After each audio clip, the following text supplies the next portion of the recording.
Hey everyone, I hope y'all are having a great day, and today I'm going to be talking about the books I read in July. For the first time in maybe like the past 75 years, I've read more than one book in a month.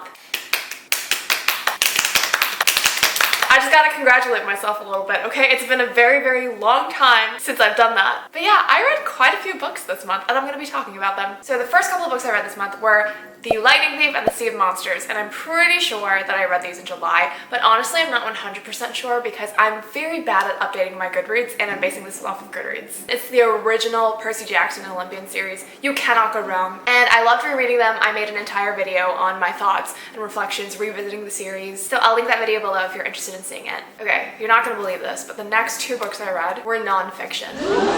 That is wild. So I grew up reading a lot, but I never cared about reading nonfiction, and that definitely changed in college. I think in college you naturally just grow a much deeper appreciation for nonfiction and people's memoirs. I think it really depends on the kind of nonfiction. For me, I would never pick up a history book, for example, just for funsies, because that's really not me. But things that are related to cultural identities or things that are related to medicine, I'd be totally down to give those a try. But yeah, I finally picked up a very popular book. It's called When Breath Becomes Air by ta-nehisi. He was really interested in English and writing and literature, but also later became very, very interested in medicine, particularly like neuroscience and neurosurgery. But yeah, he was just this brilliant guy, went to these incredibly prestigious schools and programs for medicine, and then he found out that he had cancer. And I really believe that if being pre-med had a required reading list, this would definitely be at the top of that list. Everybody loves this book. Everybody finds it very emotional and powerful and moving, and it is all of those things. It is really well written. It was published posthumously, so I think it was his wife Lucy that ended up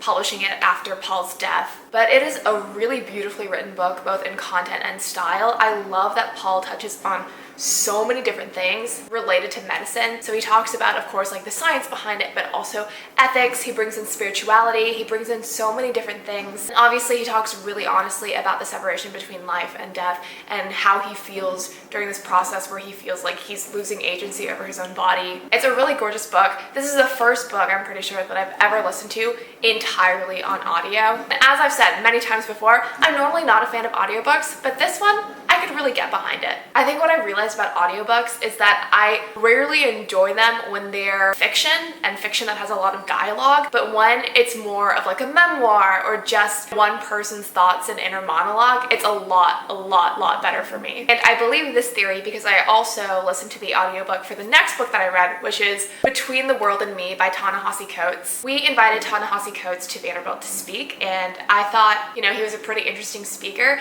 and I know that he's a much better writer than he is a speaker, so I definitely wanted to check out his books. And Between the World and Me, I want to say is his most popular one. It's written kind of as a book to his son. It's entirely about the Black experience, growing up Black in America. I think he grew up in Baltimore, and it's like lessons that he's learned, truths that he's had to deal with growing up as a Black man in America, and things that he's like transferring to his son. And I switched this up between reading it on ebook and listening to it on audio. And ta-nehisi Coates is actually the narrator of the audiobook too. As for the content of the book itself, it was obviously very eye-opening. I clearly do not experience the world as a Black man, so reading through that perspective was really interesting. It's a little bit hard to read just because it does get you so angry and so indignant about the race relations in our country. But you know, like the biggest beauty of literature is being able to experience the world or learn about perspectives that are not your own. And I feel like you can do that so easily through reading people's memoirs. And I think that's reason enough for anybody who's, you know, at least a little bit interested in understanding race a little bit better in America to read this book. It's pretty short, but even so, I honestly felt like it could have been condensed more. Sometimes he would repeat ideas so much that it felt to me a little bit like he was trying to reach a word count, but overall, it's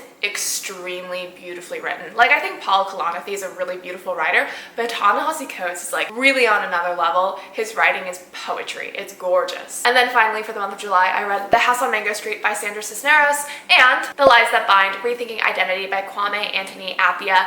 And both of these books I read during the week of the reading rush. Yeah, I only read 2 books during the reading rush. What about it? I have a reading rush wrap up where I talk about these 2 books specifically more in depth. I really enjoyed The House on Mango Street, thought it was really nicely written, but I do wish that I'd read it in the context of a classroom so that I could have unpacked it better. The Lies That Bind, this is a book that I'm reading for school, and it's alright. I love reading about identity, but even so, even with my innate interest there, this book really doesn't do it for me. So those are the books that I read in July. Can you believe that I read that many books in July? I cannot. Who am I? This is like unrecognizable behavior. Hopefully August is gonna be just as great of a reading month. I promise it won't be, but we can always hope. Thanks so much for watching. I hope y'all have a fantastic day and happy reading.